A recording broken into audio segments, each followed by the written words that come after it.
Hi guys, welcome back to my channel. I'm back to do a random video talking about forgiveness. I did a previous video reading from this book, Forgiveness is a Choice by Robert Enright. For those of you guys that didn't see that, I'm going to show you the book just in case you're curious to know what I'm reading and or to find this book online and read it yourself and work the steps. This is about a step-by-step process for resolving anger and restoring hope. How many of you guys are at the end of your road? And when I say end of your road, it means enough is enough. I'm tired of being angry. I'm tired of holding on to resentments. I'm tired of being triggered. How many of you guys are fed up with it? How many of you are seeking a better way to live? Or how about like me? I'm sitting in my art room, looking at all my stuff and going, damn, I created this. Why did I create it? Sometimes it was because I was pissed off. Other times I was sad. Other times I was filled with such emotion that there was no other outlet except for to paint. Here, I'll show you. That way you know what I'm looking at. Welcome to my art room.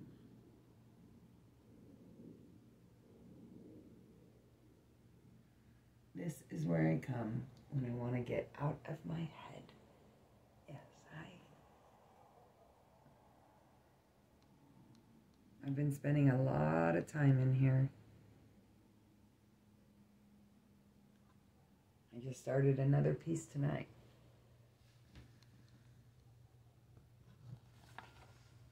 I'm actually looking forward to working on a commission piece that I was hired to do. It's going to be an abstract piece with some congas in the background. Yeah, that's going to be interesting. Stay tuned for that video. Anyhow, I did tell you guys that I would come back here and talk to you guys more about forgiveness.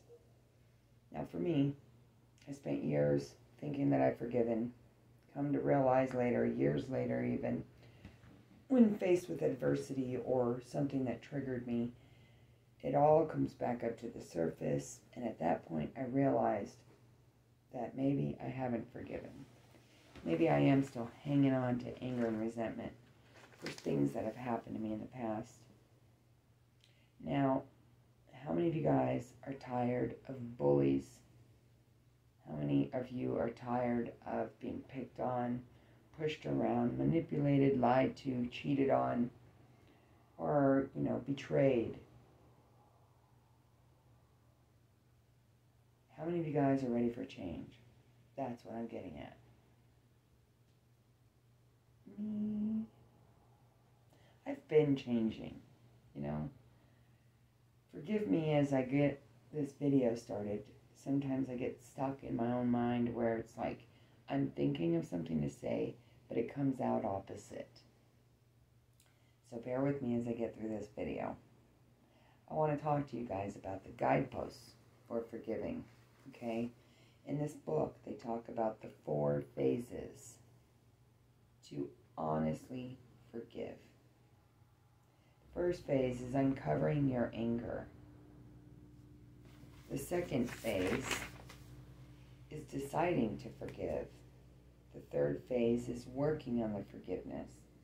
And the fourth phase is discovering and releasing from your emotional prison. Phase 1 is what I want to talk to you guys about tonight. Because even though I think that I have forgiven and I've worked out my anger and resentment, I have come to the realization again that that is not true. And to keep putting on this mask and saying that I'm okay is just lying to myself. It's lying to everyone else around me. We cannot have healthy relationships lying to ourselves or to others, right? So what is important for us is the healing through the trauma, the seeking forgiveness once and for all, and understanding our role in it, and how it's not only damaged us psychologically, mentally, emotionally, physically, financially, spiritually. But it has also affected the people that we come in contact with, whether it's our family or our friends. How many of you guys out there who have been hurt by their own family, betrayed by someone that they've loved, and still hang on to that resentment and anger? How many of you guys have been abused or neglected or abandoned and still hang on to that resentment and that anger towards those who have hurt you? How many of you guys are ready to take the next step? The next step with me? Because in all honesty, phase 1 is, I think, the most important. Phase 1 is about uncovering your anger. So, I'm going to start off by asking some questions, give you something to think about before moving forward. You can always rewind this video, write down the questions, and do the work. I know I have been. I don't know, guys. I just know that everything that's sitting here in my art room was all created because I was angry, or I was sad, or I missed someone, or I was just depressed. You know? The healthy tools to dealing with anger, resentment, all this stuff. There are better ways of dealing with it. For me, it's been art. It's been listening to music. It's been dancing and singing, writing, going out in nature. These are some of the things that I find helpful with dealing with my anger. But everything keeps coming back to the art of forgiveness for me. Because I don't know about you guys, but there are many issues and topics that have come up, triggers that have happened, that have been presented, that it's an automatic response, automatic anger, automatic resentment, automatically being defensive. I've had enough. I've had enough of the anger. I've had enough of the betrayals, of the abuse, of the neglect, of the abandonment. I've had enough stress learning to just forgive myself. That is one of the biggest topics that I think need to be really addressed, is the fact that we have got to learn how to forgive ourselves.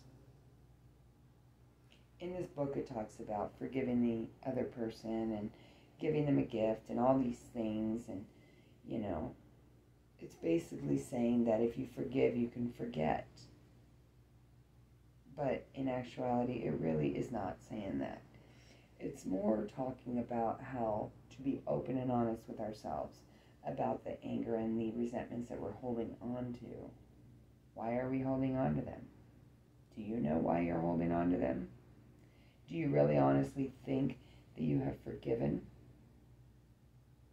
Or are you just lying to yourself?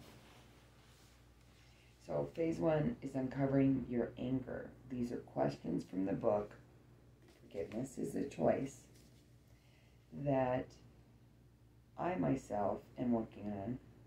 And I thought maybe I would bring you in on my journey and have you take an honest look at yourself and ask these questions and actually give an honest answer. Now remember, I've talked about it before. You do not need to tell anybody that you're doing this. You can do it in secret.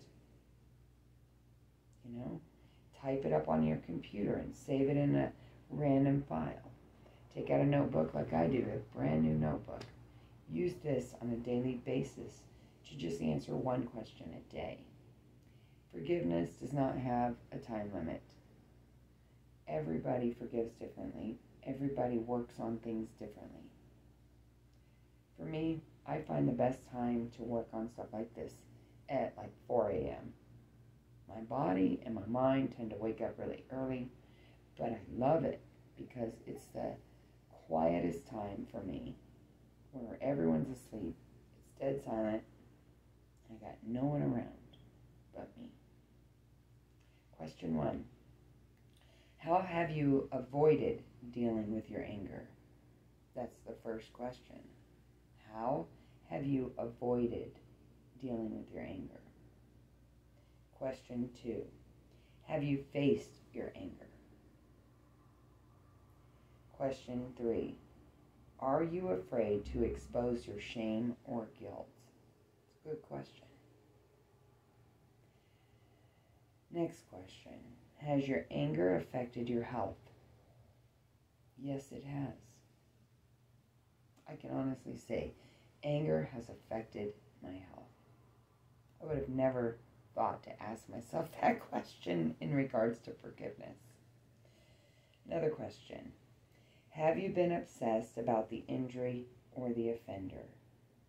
Yes, I have. On more than one occasion.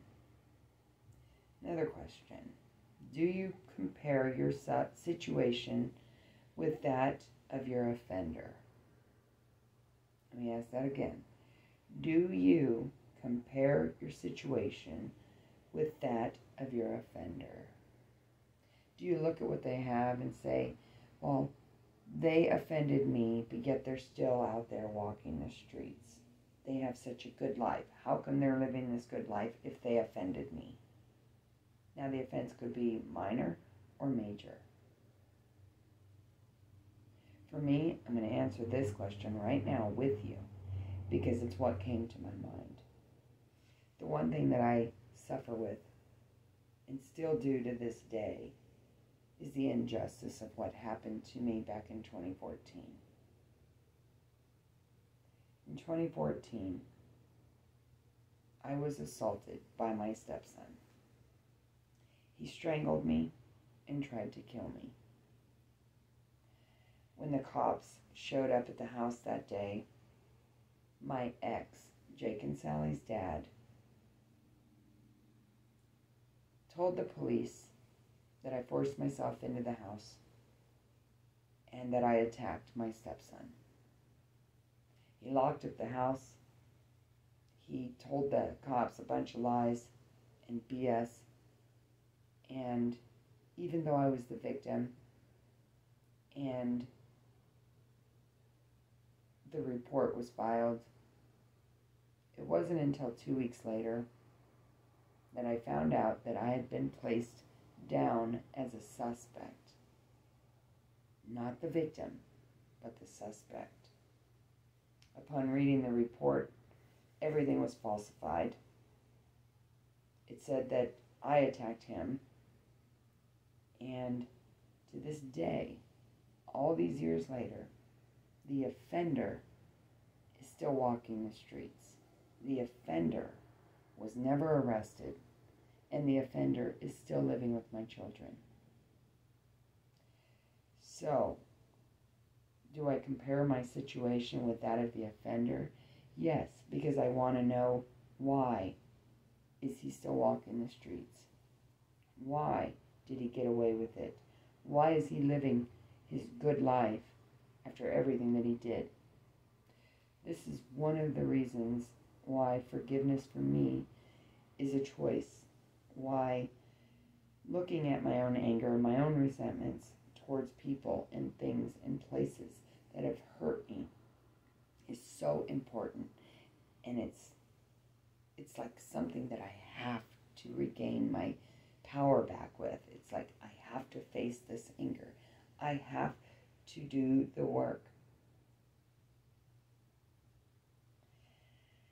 Has the injury caused a permanent change in your life? Has the injury changed your world view?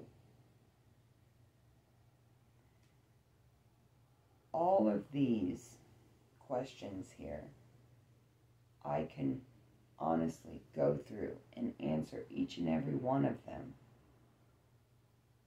just over what I just told you about the assault. Now, it states in here, in order to forgive, you must be willing to examine how much anger you have as a result of someone else's unfairness towards you. But it also talks about working on one thing at a time. So if I had to start anywhere, that's where I would start. Is trying to ask myself, why am I avoiding my anger? Why haven't I faced my anger? Why am I afraid to expose my shame and guilt of the situation, about what happened to me? Why am I still obsessed over the injury and the offender? Why do I allow it so much power in my mind to the point where I get sad, I get depressed, I get sick physically? Why do I keep allowing this injury to permanently damage my mind? Why do I allow my worldview to be altered? Now, is it because of the injustice that was done? Is it because the police let him walk? Because no one was arrested?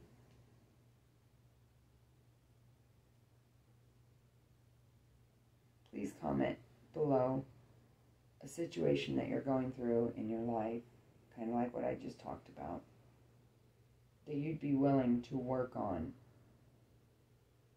starting now. Is there anything in your life right now that is so close to your heart that every time you think about it, your heart beats really fast? Every time you even smell something that connects to that memory or that day or that thought or that person, why is it still triggering you? Are you ready to face it head on?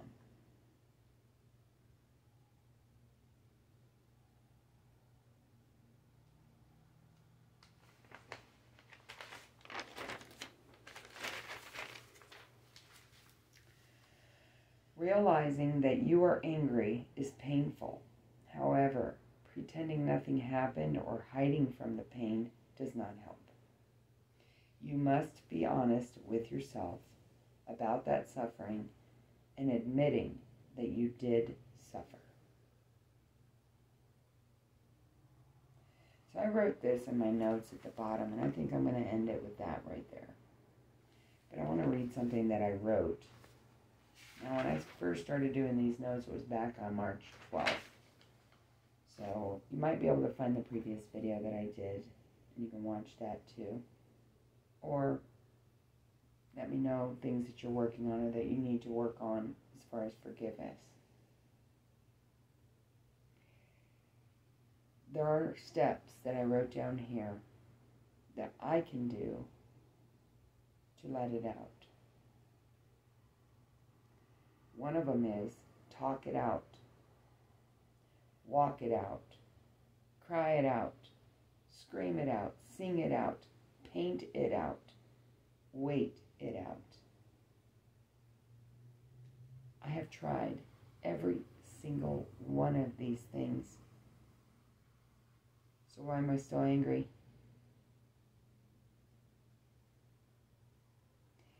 So my recommendation is hug more, love more, help more, give more, create more, forgive more, release more, walk more.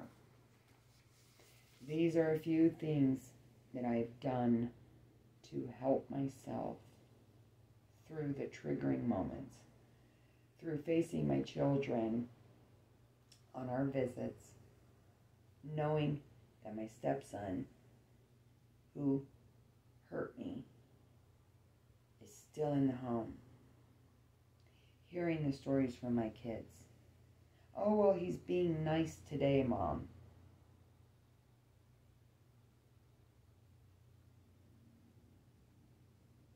How does one forgive that?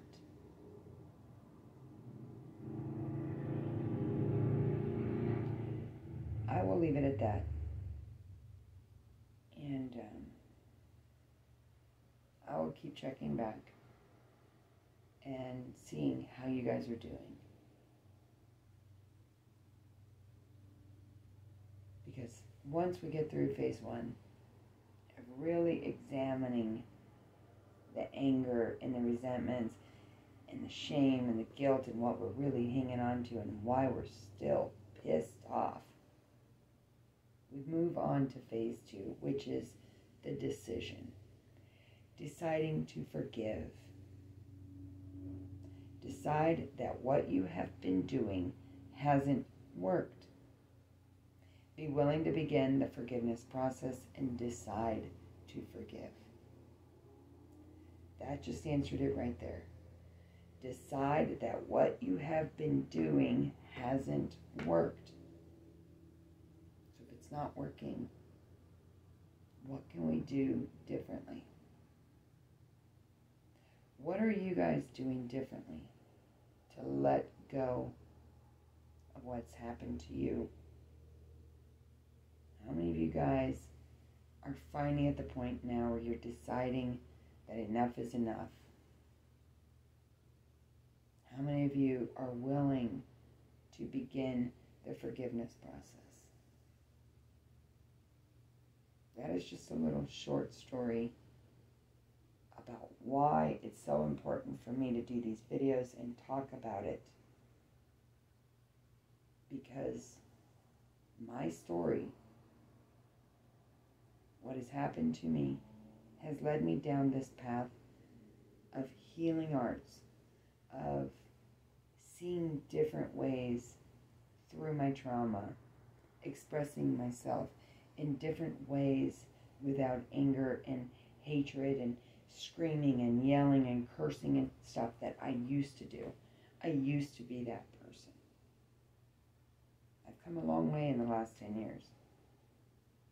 More so over the last 5 years, I would say, that I have really started looking at my anger. And I have decided that what I've been doing has not been working. That is just one little part of my story that I'm going to share with you tonight. I'll save the rest for next video. If you like what you've heard or you want to hear more, just comment below. If you have found my video and you're not in Tucson, and let me know where you're from, how you found my video. And if you need any help with resources or just a good listening ear, or for someone to pray with you to help you through these hard times, I will leave my email below. It's helpingthegoodpeople.tucson@yahoo.com. helpingthegoodpeople.tucson@yahoo.com. Do not be shy. Email me today if you need to talk. For those of you guys that know me, hello, I am okay. I really am. I would not be doing these videos if I was not okay. Let me just enlighten you on that one right now. Tonight I started another canvas and got out of my head for a little while. And I've been sitting here trying to do this video all night and running out of things to say or twisting up my words and having to start over. This video is raw, uncut, unedited. I think it's best that way. The art of forgiveness. Remember, forgiveness is a choice. Even though we decide to forgive does not mean that we forget. We are not forgiving for the other party. We're forgiving for ourselves. Just remember that. We can hope and pray that the other party sees their ways, maybe have compassion for the situation, maybe take accountability. But one thing I've learned, don't expect anything. That's where people get hurt. Don't expect to get that forgiveness back, but decide to forgive for yourself. tuned for my next video. I'm Amber Johnson with Helping the Good People here in Tucson, Arizona. Native since 1985. Survivor of domestic violence. I am a voice for the voiceless. I have been told I speak up when no one else will. I get the news when no one else will. That's what I've been told. I am not shy. I'm just learning to communicate. I am learning to be vulnerable and to open up and to tell a little bit of my story without overwhelming everybody. It's not easy to do. So I appreciate each and every one of you, and I thank you so much for staying to the end of this video. And if you are at the end of this video, do me a favor, hit the like button. That tells me that you heard my video, you heard the message. And yeah, I look forward to hearing from you. Stay tuned. I'm Amber, again, sending you so much love and healing. Decide to forgive for yourself today. Thank you for watching.